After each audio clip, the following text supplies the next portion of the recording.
I'm Paul Olson. This is the Future of Pickleball show on Selkirk TV. My guests today are going to show all of us the future of health, performance, and recovery, what it can be for pickleball players and every other type of athlete. I have been aware of a small part of what we're going to discuss today from my sports background. Today we're going to learn a lot about where sports medicine and understanding what can enable us to become the total athlete we're capable of being. As I bring my guests on today, let me set the stage for our discussion. Are there ways your brain can make you a better pickleball athlete? What can science show us using our brain differently? Let me introduce my guests today. Joe Frasca and Dr. Grove Higgins. Welcome to the show, gentlemen.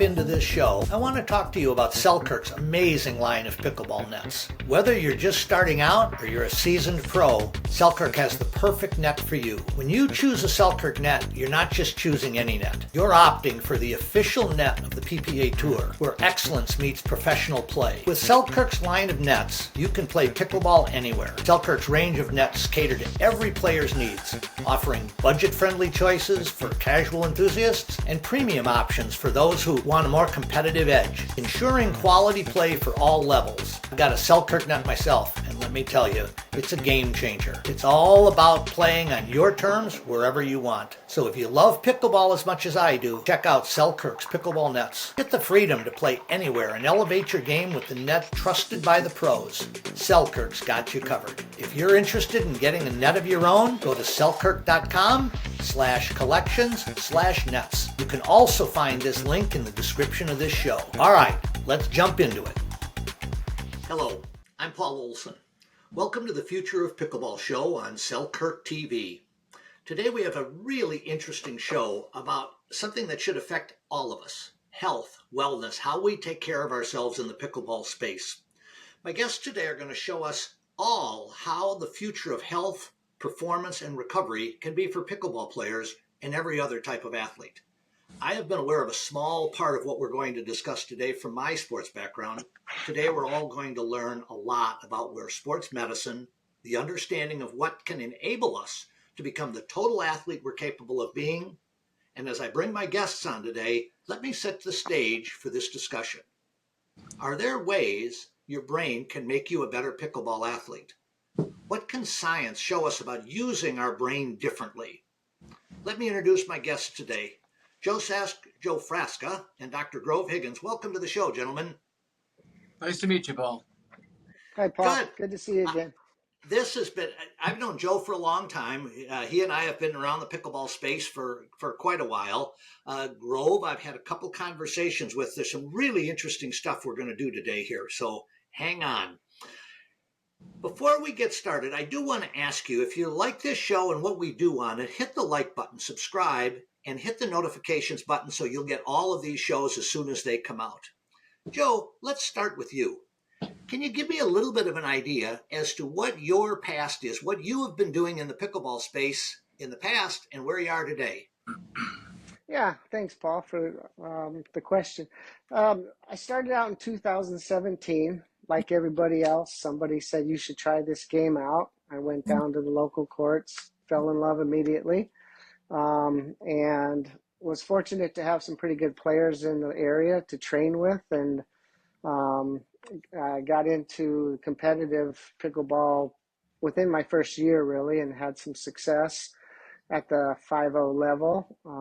So a couple years later, I went into the senior pro tournaments and again had some decent success, and been playing that. Just turned 60 last year, so I was able to move up into the Masters, and so I'm playing some APP Masters tournaments now, and also playing in the National Pickleball League for my second year. So that's my playing. I'm also doing a lot of teaching, and I know we're going to talk about that a little bit, but yeah, I'm just really excited about some of the teaching that I'm doing with my company, NeuroPickleball. Cool. And now, Grove, give us a little bit of an idea as to your background in pickleball, because I know it's a little different because you come from the medical side of the world. Give us your intro. Yeah, well, as with most athletes I work with, I get to experience their athletics through their brokenness, and to see guys after they've hurt themselves in training and in their sport and such like that. Before that, I've always been in the medical space, and in particular, working with performance athletes has always been one of my passions because they're looking, especially at the level that Joe's at. We're looking at gaining that 1% that puts you on the podium, and hoping to keep you there as well. And so it becomes a challenge to somebody like me. So as it goes to pickleball, Joe was the guy. As he was discovering it, I was discovering it with him, and he's sharing his experiences and his joy of discovering this new sport for himself. And then that quickly evolved into a pro career, and it's been kind of fun to kind of stand alongside him and watch him grow into that. Now, in both of your cases, you both have companies that are started with the name Neuro. That's not a mistake. Tell us. A lot of people don't really understand exactly what the neuro or neurological is. How does that factor into a pickleball player's existence? Well, the neurological part, and when we're talking neuro, we're talking brain and all the parts that the brain connects to drive muscles and everything. That's the main control mechanism for this whole system. And so you can be a relatively strong athlete. You could have relatively good endurance. But the ability for the neurological system to employ that strength and that speed and that endurance is highly dependent on how well the neurological system is trained and conditioned. And so for both of our companies, again, they're related, right? I have the clinic, they have the pickleball training aspect of it, and they provide coaching on that. We're really targeting the same system, that neurological system, training that up to make not only the brain work better, but it work better with the body so it can play pickleball. That's what I want to get into. So that's really the cool stuff that we got into. When I think of, and we'll get into how your relationship and Joe's came about and some of the struggles that he had that you were able to help him with.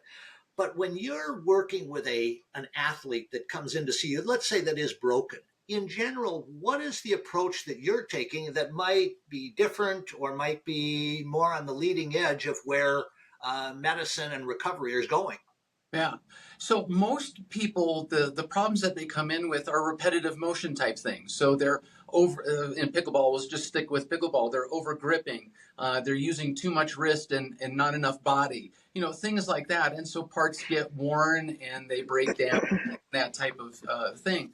But what we're really looking at is seeing, okay, how can we change how this person is moving primarily, and then how their body, how efficiently their body is moving.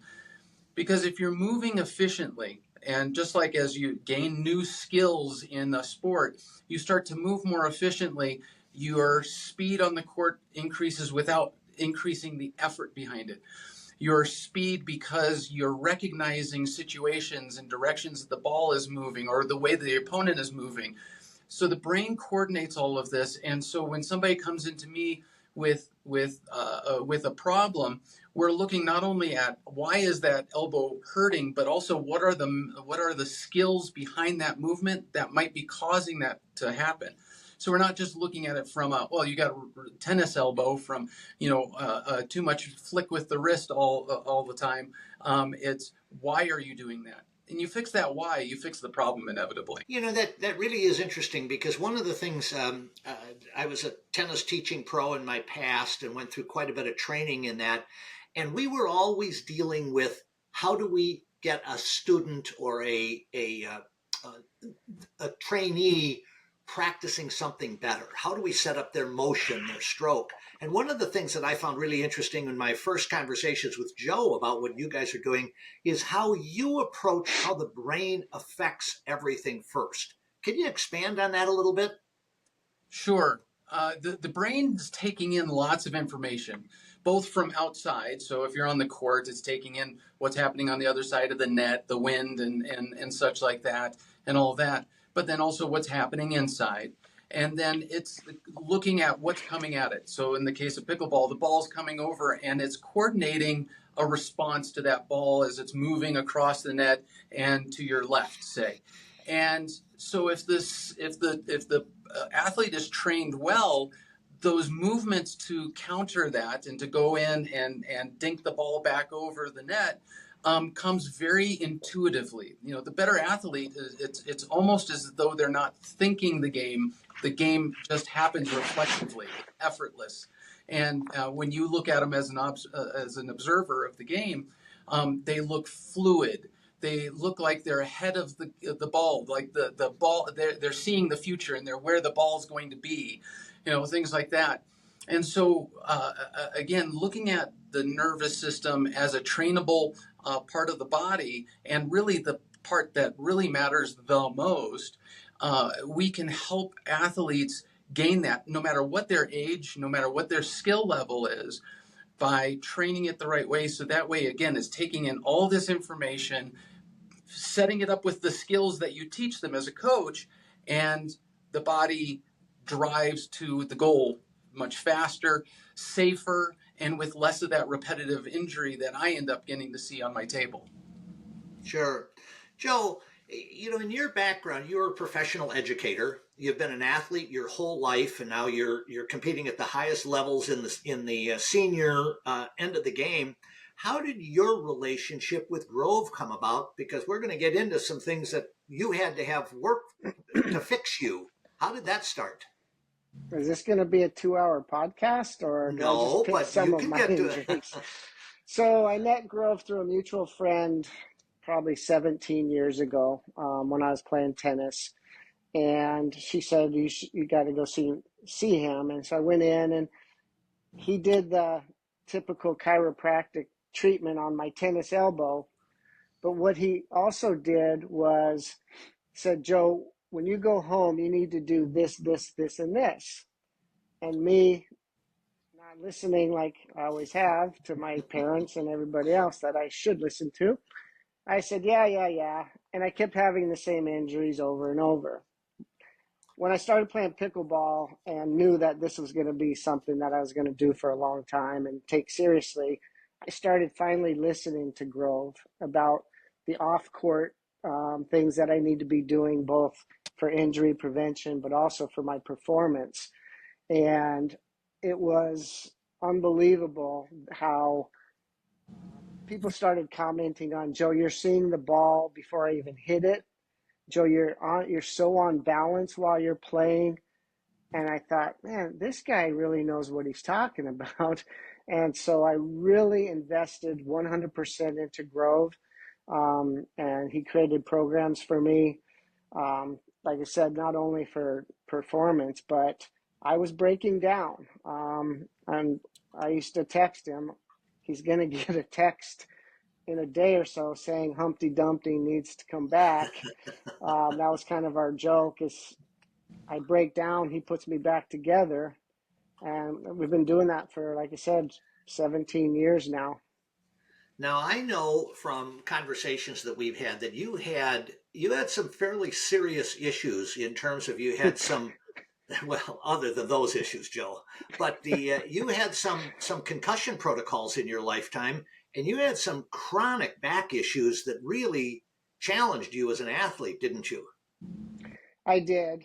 I had a pretty significant accident when I was 6 years old. Had a pretty serious traumatic brain injury, and back in 19, I don't think they realized the repercussions of our concussions. And then playing hockey, growing up playing hockey, I had 3 more blackout concussions.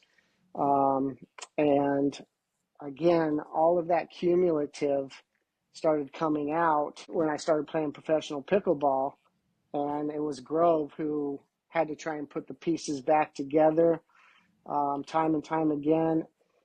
But it got to the point related to the back. I got to the point where I would get out of bed and I just said, I can't go on anymore. I can't do this.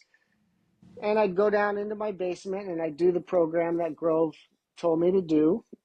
And then I'd go play 3 hours of pickleball. And I'd do that day in and day out. And every day would start out with, I can't go on like this. So Grove finally realized that this was less physiological and more in the brain. And so he put me on to some books and finally recommended that I get some neurofeedback done. And one day I woke up just like he said I would, and my pain was gone.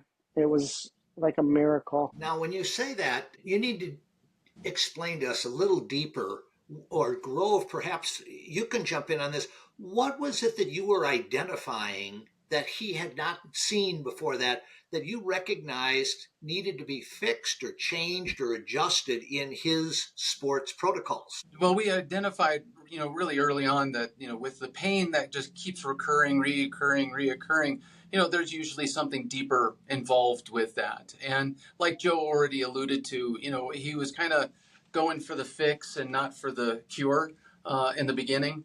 And he needed that motivation. The motivation for him was the dream of becoming a pro athlete. And so that changed things considerably. His training improved and things like that. But then there were those chronic things like that low back pain that was not just debilitating; it was demoralizing for him. Wouldn't you say, Joe? It got Absolutely. it got to this point where he doubted, whether or not he was meant to do anything in the sport. And I was frustrated for him because the things that should be working for him were not working. And so as we got into the discussion of his past brain injuries and such like that, we realized that the brain was playing a much bigger part of this than his body, because his body has injuries. Everybody has some injury, but his had quite a few, especially going back to that injury at 6 years. And so the neurofeedback became kind of that keystone leveraging point that allowed his body to take all the things that he'd been doing that were very positive, that were very helpful to him, but he wasn't getting the result from, and it opened up him to all the results. The changes were pretty profound. Not only did the pain start to go down, but he'd get on my table and I'd put my hands on him and he felt like a different human being than I'd been working with the previous years. And so it didn't just have an effect on his pain or his performance, it changed his body. Truly. That is really interesting. One of the things, Joe, you and I had been talking in our conversations coming up to this, and you had talked about getting a PRP injection. And I know that surgery had been something that you had been concerned about or thinking about. Can you tell us what that experience has been for you? Yeah, that was at the end of last year. I had 2 tears in my shoulder, and a friend of mine had the same situation, and he went and he got surgery. And so once again, I went to Grove and said, "What are we going to do about this?" And like he always does, he recommended a less invasive treatment, which was the PRP. And he got me hooked up with a place to get that done. And a month later, I was in a tournament. I literally thought I was going to have to take a year off based on what other people that I had talked to that had gone through surgery and stuff.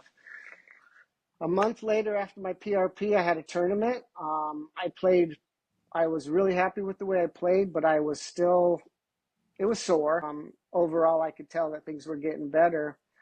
I just had a tournament last week. It's been 3 months now, and I forgot I was hurt. So I had 3 full days.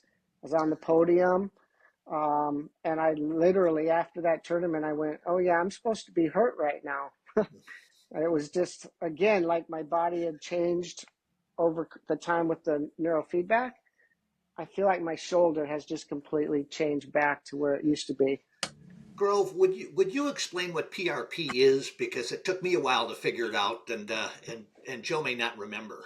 Yeah, no, totally. Yeah, so PRP falls into a realm of what's called regenerative medicine. It's using PRP, platelet-reduced plasma. So it's taking the out of your blood, it's taking the component called a platelet and concentrating it down and then injecting it into areas where there's injuries. In the case of joints, the problem with joint injuries and particular degeneration is that the joint itself does not have direct blood flow. And because of that, unlike when you cut yourself, and blood comes to the surface, that blood and that scab and the scar tissue that forms afterward heals very quickly because the blood flow is directly there. And so it delivers all the healing mediums to that area of the skin and the muscle and such like that. But around a joint, that isn't the fact. And so when the injury happens, whatever inflammation happens at that time, so say I hyperextend my finger and the joint is injured, whatever inflammation happens right there at that time, that's pretty much the extent of what kind of healing I'm going to get from that incident, right? So what PRP does is it reintroduces essentially that injury state by taking those things out of your blood that help your skin and muscle heal really, really well, put them into the joint and allow the joint to experience the same kind of healing that the skin and the muscle would because it has direct blood flow. And so what it does is it helps to restore the joint and it helps to reduce the pain. It helps to regenerate tissues. And in the case of ligaments and tendons, help to rebuild them that otherwise surgery would be the only answer to. And you're never guaranteed the same level of performance, comfort, and satisfaction with that joint after surgery. You just never are. Is there the term PRP I've become familiar with? This is similar to stem cell or similar to other treatments with hyaluronic acid. Would that be correct? So hyaluronic acid, we can kind of put in its own classification. It's taking the hyaluronic acid, which is a component of the fluid inside of a joint, and it's taking it, concentrating it, putting it back in the joint, making the joint more lubricated. It's like putting oil into an engine. You need it, and when you don't have it, it degenerates and it takes on more damage day by day. So that's in its own classification. So PRP and stem cells come from bone marrow concentrate, are related in that when you put PRP into a joint, it calls stem cells to that area, which help that healing. Again, the scar tissue becomes eventually just like the skin and the muscle around it. And that's because the stem cells have done their job. So you put PRP in there, it's doing the same thing here, but then you can do the next level up, which is that bone marrow concentrate, which takes the stem cells out of the bone marrow, which comes again out of the bone. They go to your pelvis and they take it out of the bone and then they inject it there. So PRP brings hundreds of thousands of stem cells to a joint where the injection is done, whereas bone marrow concentrate puts billions of cells into that joint. Wow.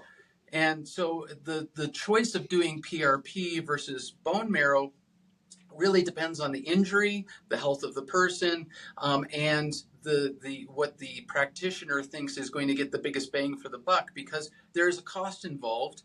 And if you can get away with PRP and get the same results as doing bone marrow concentrate, okay, that's a great. And it might actually be the first step before you go to something like bone marrow concentrate, because you want to make sure it's going to work, because it's an investment. And it is interesting, being deep in the pickleball space as I am and being on the more mature side of the game, shoulder injuries are something that I have seen a lot of people have to deal with. And often surgery they are literally a year down recovering from that. Joe, I think you mentioned a month, but I think you ought to go back and kind of expand a little bit. You thought you were going to have surgery. Is that correct? Well, I believe if I didn't know Grove, that's the route I would have taken, because I had been going to an orthopedic surgeon to get some injections, and that was his recommendation of next steps. But I always revert back to Grove for everything. I always have. And so yes, before I talked to Grove about the PRP, I thought I was going to be out for a year. Before I go on though, Paul, I'm kind of offended that you didn't think I could explain that the way Grove just did. Well, you okay. know me too well. So but the I remember talking to you, and Joe and I have known each other a long time and talk about a lot of things. And in this idea of how the brain affects performance in sports, we've been very synergistic in this and understand each other. So it's been cool. But the fact that you were able to go from really being a hurt puppy to getting your PRP injection and playing a senior level pro event 30 days later, that's accurate, isn't it? It is. It was Masters Pro, but I'm 60 now, so. But yes, it was a Masters Pro tournament. Well, let me just tell you, for any of you that haven't seen Joe Frasca play pickleball, that son of a gun is quick, nimble, fast. He gets it done. And so when he was talking about being sidelined for a year in pickleball, I was so excited to hear his results and how this whole thing turned out. Yeah. I want to segue for just a minute. So we've kind of covered how beat up Joe was, how badly he's treated himself, and what an abuser of his own body he's been. Let's talk about where this thing goes from here. So with NeuroAthlete, Grove, talk a little bit about what your practice is, how you deal with people, and how they might engage with you if they see this and want to talk to you. Definitely. Can I back up 1 second, though? Certainly. What really makes the biggest difference in this story with Joe is the PRP is a great tool. It is a fantastic technology and technique. But what you do after that is really what makes the difference, because that's like planting seeds in the garden. It's how that garden is then conditioned and intended that makes all the difference. Joe is a consummate a professional. He takes every little bit of guidance and training that we give him and he puts it into action. And because of that, he earns the result. He didn't get the result from the PRP. The PRP was, again, what was needed to grow and improve that shoulder the way it needed to be so he could win tournaments again and such without surgery. But he did the work. And that's a differentiator. And I can compare patient to patient, athlete to athlete, and how much effort they put into it, and are they a good student or not.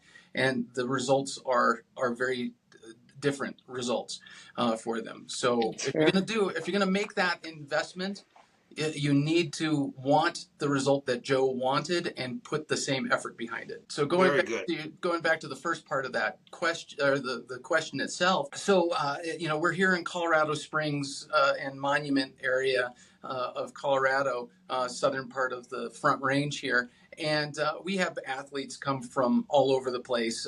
Most of them, of course, are local and such, but we do have individuals come from all over the place. And then we also have individuals who are remote as well. The nice part about the way that we're trained, we work with people, is that we really want to make them the therapist. We want to give them the skills to keep pushing the buttons every day. Like Joe goes down, first thing he does is he goes down to his gym and he does his routine. And throughout the day, he's doing his little routines and everything like that. And that's what makes gets the person the result, really. So you don't necessarily have to be here. It is awfully nice to have you there just for my sake of being able to put my hands on you and things like that. But we can look and see and train anybody anywhere in the world. And we've had those people from everything from a professional fighter in Europe to a woman on the side of Mount Everest at 17,000 feet that we've been able to help, because in working with them and them doing the work, they get the result and such. So we work with people from all over the place, and which is a great joy. And if they want to get in touch with us, it's as easy as going online and going to NeuroAthlete and reaching out to us that way. I do consults with people all the time just to see if there's a problem that we can address in a remote way, or if they need to come in, or if they just need to go someplace else. Because like you've already seen with Joe, I needed to bring other team members in, a neurofeedback person down in the Springs, a PRP and regenerative medicine person from Broomfield, Colorado. We're connected all over the country to be able to help athletes where they're at. and get the result that they want. That really is the message that I was looking to bring to my viewership here. Is we have so many people in our game that are lifetime athletes. They're older athletes. They've had some breakdowns and they're struggling with what is the best way for me to come back. And I'm excited to know that surgery is not the only solution in many cases. So this has been great. You know, Joe, if you would talk a little bit about now how NeuroPickleball has come off of this and where this new training system that you're doing has come from and what you're doing with it. Yeah, so Grove had a partner named Peter, and Peter started having an interest in pickleball. He has that brain knowledge and a passion for pickleball, and of course I'm a pickleball person, and I'm fascinated with the brain through the training that I've been doing. We got together and we started talking about how can we bring the brain part of this to the pickleball for not just me, but for people all over the country. So we formed a little sister company, if you will, called NeuroPickleball.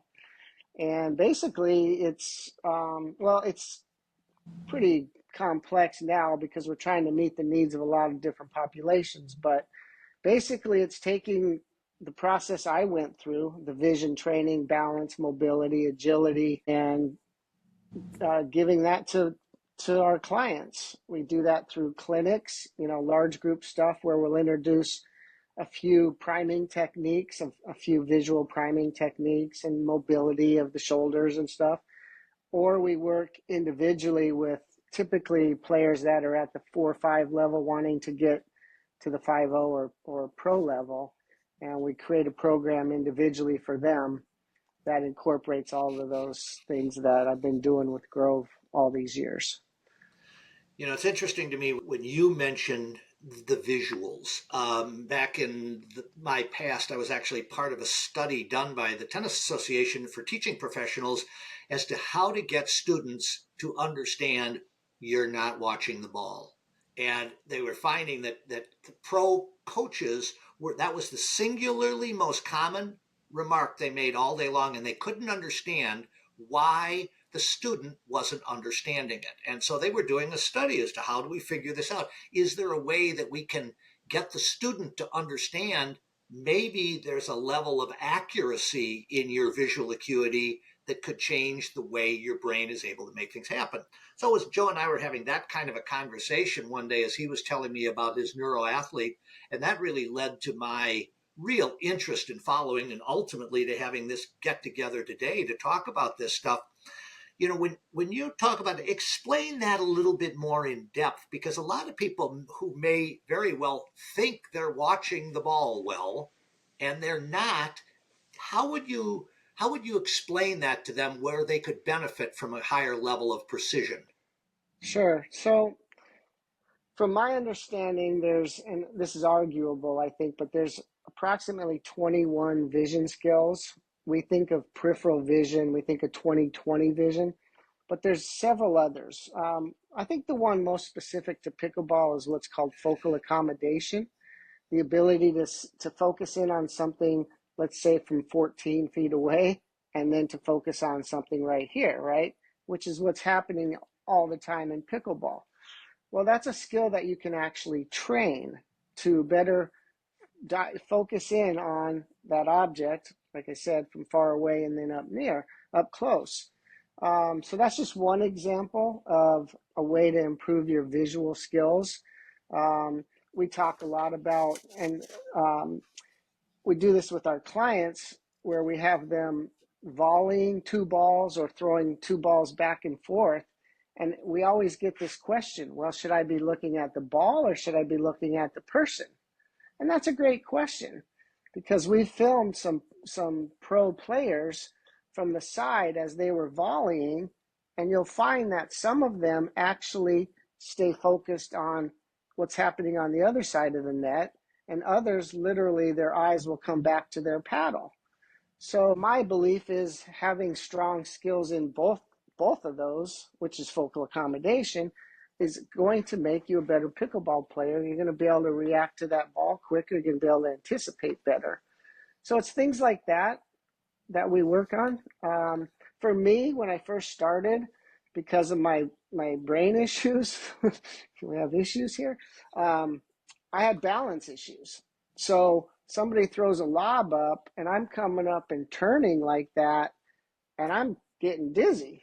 So Grove had to help me with some benign positional vertigo things, which is another thing that you have to work on through your visual system. I would tell you, I can't even tell you how many clients we've had that are wearing bifocals or trifocals, and I'm giving them a lesson, and all of a sudden the ball's coming off the sides of the paddles, and I say, "Are you wearing, bifocals?" "Yeah." "How'd you know?" "Well, you're seeing the ball out of this lens, and then it disappears, and then you're seeing it out of this lens, and by then it's too late." So we look at all those factors that are affecting their vision in terms of their pickleball performance. That is the stuff that I find so interesting.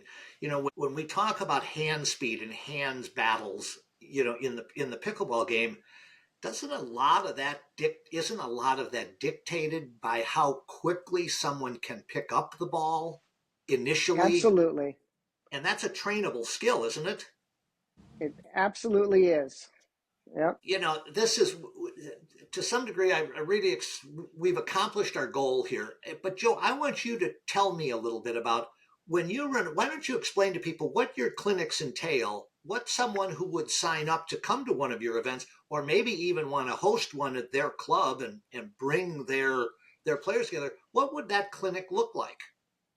Yeah, so I wish I had one answer for you, but the reality is what we've found over time is just going to a facility with a preconceived notion of what we're going to do, we're not really meeting the needs of all of those people. So I just did three days of clinics here in Bonita Springs, and that was a group that pickleball is their social life. They're really not concerned about getting better. So I created some clinics. I called them the essentials. These are just some of the basic things you want to learn. If somebody contacts us and says, we have a group of 3-5 players that want to play 4-0 next year, then we're going to use our what we would call our traditional clinics, where we come in and we teach them some of the visual skills, the balance, mobility, agility. So the clinic would have a component of the neuro stuff that we do, and then of course the on-court skills and strategies. But like I said earlier, there's people out there that really want to get to the level like where I was and where I wanted to go. And that's really a one-on-one program. People come in for 5 days, and it's 8 hours a day, and we just beat this stuff into them. So it varies. As you're talking about that and the level of performance that you're able to find, both from Dr. Grove's side of things as well as from yours on the teaching, coaching, practitioner side, Joe, where we've got players, two that come to mind on the pro game, where Tyson McGuffin and James Ignatowicz are both they're demonstrating that they've got some injuries, they've got some stuff that gets in the way. Are there any? Can that level of athlete benefit from the things that you guys are working on? Go ahead, Grove. This is you. 100%. Again, when you're talking that 1% improvement that keeps you on the podium and ahead of the competition at that world-class level, it makes a huge amount of difference, because that's the part that rarely gets trained in the system, is that neurological system where there's specific tools targeting specific deficits in the neurological system. And sometimes that opens up even greater amount of performance than the person experienced before. I can't tell you how many athletes, and Joe is one of these, that was really competing really well, but there were biomechanical problems and movement problems that they were overcoming to compete at the level that they were. And then when you get into that system, fix that problem, and then those that movement inefficiency gets fixed, all of a sudden, not only are they a good athlete, but they're a different athlete, even better than they were before, with less effort and with less pain and such like that. So there's a lot of opportunity there. But even for the athlete who is just starting out, getting in, like your older athlete in their 50s and 60s, getting into this, they're overcoming a lot of injury and accumulated trauma that their body's taken up because they sat at a desk for their whole career and they tried to be a weekend warrior and such. But now they want to play. Now they want to be competitive socially and maybe even a little bit beyond that. And the aches, the pains, and the difficulties of learning the skill become almost insurmountable. Again, once you target that nervous system, a lot of those fall away and they find out that they're an athlete that they didn't know that they were. That is very cool. There is a question that I want to ask both of you because it's sort of a relevant topic right now in the sport. And that is, we've talked a lot about vision, seeing things. What about eye protection? Is that something that you think is worthy of paying attention to? Oh, I guess it is. Real quick story. My first year, I'd only been playing 9 months, and I went to nationals, and I was warming up. Some guy asked me to get on the court and warm up. Well, it turns out he was one of the top senior pros. I didn't know it. And we started volleying, and I was wearing sunglasses just because I have contacts. And that ball came off the net and hit me right here on the lens, and I literally had to scrape pickleball off of my frame. And I swore to myself that I would never play doubles pickleball without glasses again. And I'm a relatively shorter player, and I play very low, so balls coming at my eyes all the time. I've been hit, I'll bet you 15 to 20 times right in the eye area, and I've seen people get hit. But what's kind of interesting about it as well is, again, we've filmed pro players volleying, and you see this little flinch reflex. And then we say, here, put these on. And they start to volley, and the flinch reflex is gone. And they don't even know it. The brain is smart enough to say, this is scary to me. And when you take that fear away, it's going to increase your performance because the brain's now relaxed, which is the topic of this whole conversation today. And I think it's interesting that we're starting to see some of these young pros put the glasses on. And any particular glasses or just good quality protective eyewear from any brand is what's desirable? I've seen people get the little sunglasses from the dollar store and pop the lenses out just so their eyes are protected. And I'm seeing some extremely expensive eyewear coming into pickleball. And I wear a $40 pair of glasses, and they've been working fine for 7 years now. Cool. So. Cool. Well, gentlemen, I want to say thank you so much. I think this has been really just as informative as I knew it was going to be. I do a fair amount of research on this stuff and looking at the things that are out there in the medical sports arena. I think you guys are really on the front edge of where things are going. Any closing remarks or anything that I haven't covered that you think we should add to this show? Grove, let's go. Anything on your end? Yeah, well, first of all, things like pain and such like that are not normal. Get that taken a look at. See if you can find a practitioner, and if you can't find a practitioner, contact us. So I'll help you find a practitioner where you're at, if necessary. But don't let yourself believe that pain is normal. And even as you get older, pain is not normal. So we can improve that. And then get yourself a coach. Most of what we do in our clinic is the coaching part because we want people to own the tools. But you don't know what you don't know. And having that person that has the skills, the knowledge, the observational skills to find out what those problems are removes a lot of the obstacles and the frustration to getting the most out of what you're trying to achieve, which is play a sport that could take you right to the end of your very life if you really wanted it to, and allow you to enjoy things and be not just sociable but competitive and keep yourself really healthy. So don't let yourself buy into the idea of pain, and don't let frustration of slow skill development and things like that get in your way. Get yourself a coach. Perfect. Thanks. Joe, any thoughts on your end?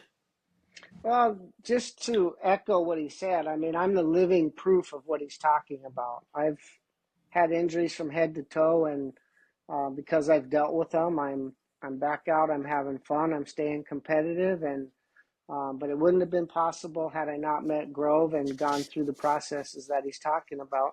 And then lastly, Paul, I just want to thank you for your show. And I think what you're doing is fantastic for pickleball and looking at the future. And I hope that this regenerative treatments start to become a more prevalent part of pickleball, but any injury related stuff. But I think pickleball is there's a big room for it in pickleball because of the types of injuries that we're seeing. Yeah, there sure is. And my whole network of people and players that I see an awful lot of. I'm a snowbirder in the winter down in Arizona. I'm around a lot of other retirees that are snowbirders. Recovery from injury is a major part of our existence, and more ways to help people find solutions is what I really hope to do. And I think we've done it today. I really do. I appreciate it so much, you guys. Thanks so much. And viewers, if you like what we've done here, hit the like button, subscribe to the show, hit the notification so you'll get the announcement of these things coming up.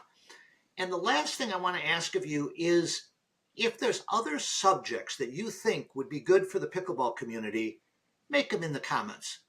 Thank you all so much. Guys, thanks a ton. This was a great time. Thank you. Thank you.